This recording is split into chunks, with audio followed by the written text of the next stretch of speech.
Bismillahirrahmanirrahim. Assalamu alaikum. How are you students? This is new syllabus primary mathematics workbook 6A chapter number 1 algebra है. आज हम करेंगे उसका page number 4 और 5. Worksheet number 1 का question number 5 है. बहुत इजी क्वेश्चंस हैं जो हम सॉल्व कर रहे हैं, लेकिन अगर उसकी बेसिक्स आपको समझ में आ जाए तो आपके लिए इस तरह के क्वेश्चन सॉल्व करना कभी भी प्रॉब्लम नहीं रहेगी. तो वीडियो अंत तक जरूर देखिएगा. अच्छी लगे तो लाइक कमेंट शेयर कीजिएगा. चैनल सब्सक्राइब नहीं किया तो प्लीज सब्सक्राइब कर लीजिए. आज हमसे कहा है find the value of each of the following. ठीक है, कुछ एक्सप्रेशंस हमें दी गई हैं और उसमें हमसे कहा है कि हमें जो वेरिएबल है उसकी वैल्यू कैलकुलेट करनी है.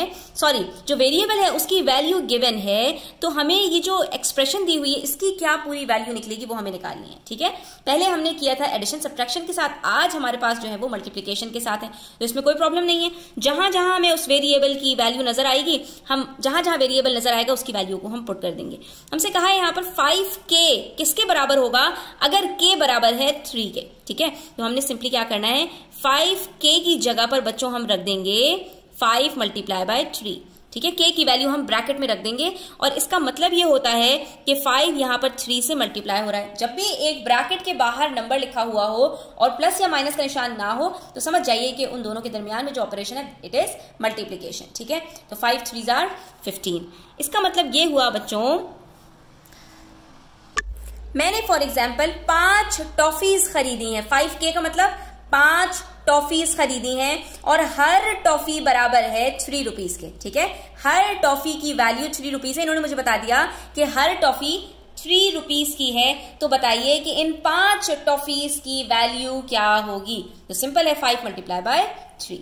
ठीक है, अच्छा, अब इसी तरह से हमारे पास है 4m-1 जब m हमारे पास बराबर हो 2k. इसको कैसे सॉल्व करेंगे बच्चों, 4m-1. अब जहां पर m नजर आ रहा है वहां पर आपको 2 लिख देना है. ठीक है, तो ये क्या बन जाएगा 4 × 2 - 1. अब क्या ऑपरेशन हो रहे हैं, सबसे पहले ब्रैकेट हम सॉल्व करते हैं. आपने बोर्ड मास पढ़ा था, उसके अंदर आपको ये बात पता है. तो अब यहां पर आपके पास सीरीज ऑफ ऑपरेशन है जिसके अंदर सबसे पहले ब्रैकेट सॉल्व होता है. तो 4 2s are 8 बचा -1, तो आंसर आ गया 7.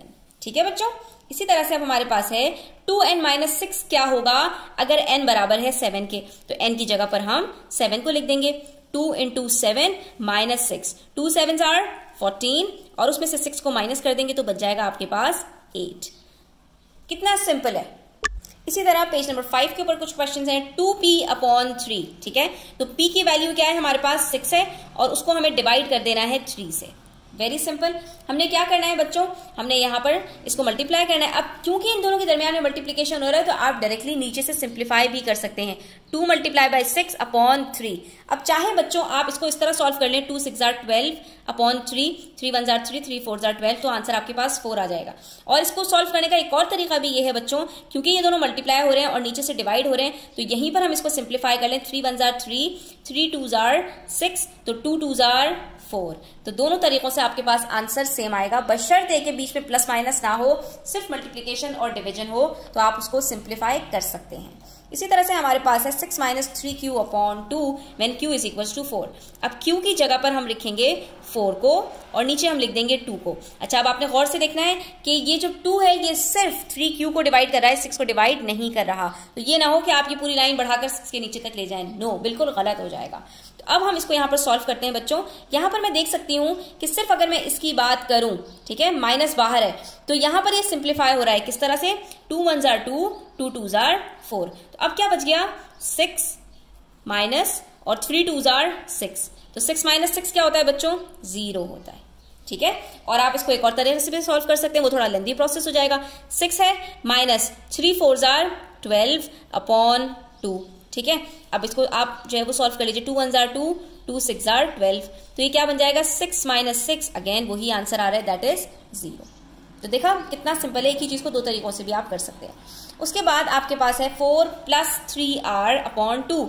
अब ये आपके पास जो डिवाइड का साइन है ये पूरे को कवर कर रहा है. इस चीज को आपने बड़े ध्यान से देखना है बच्चों, वरना आपका जो आंसर है वो गलत हो सकता है. अब r की वैल्यू हमें दी है 10, तो 4 + 3 × 10/2. ठीक है, तो यहां पर क्या होगा, 4 + 3 10s are 30/2. 2। अब यहां पर आप 30 और 2 को सिंप्लीफाई नहीं कर सकते, इस चीज को ध्यान में रखिएगा, क्योंकि बीच में प्लस का निशान है।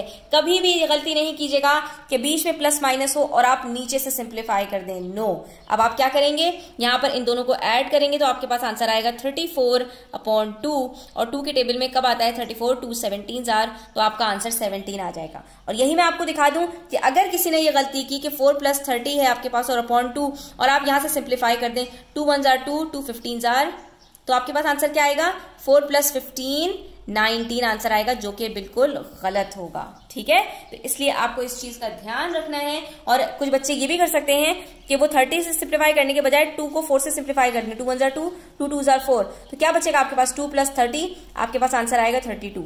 ये भी गलत है।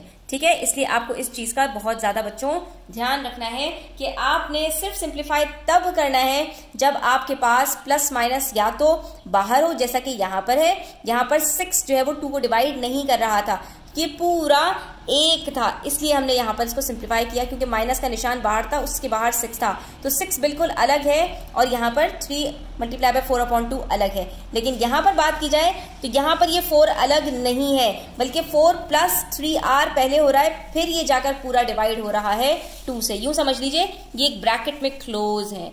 ठीक है, तो इन छोटी छोटी चीजों का बहुत ज्यादा ध्यान रखा करें ताकि आपसे कोई भी सिली मिस्टेक।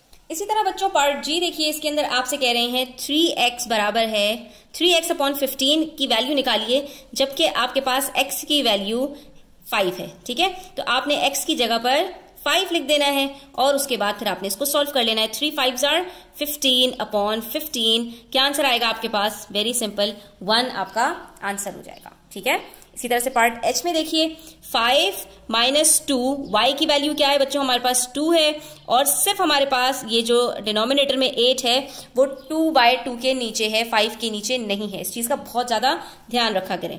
ठीक है, तो हम इसको सॉल्व करेंगे 5 माइनस, अब ये पूरी चीज एक ही है क्योंकि ये माइनस के बाद है। ठीक है, इसके बीच में कोई प्लस माइनस का साइन नहीं है, तो 2 2s are 4/8, और यहीं पर ये सिंप्लीफाई हो जाएगा, 4 1s are 4, 4 2s are 8, तो ये बच जाएगा बच्चों हमारे पास 5 - 1/2।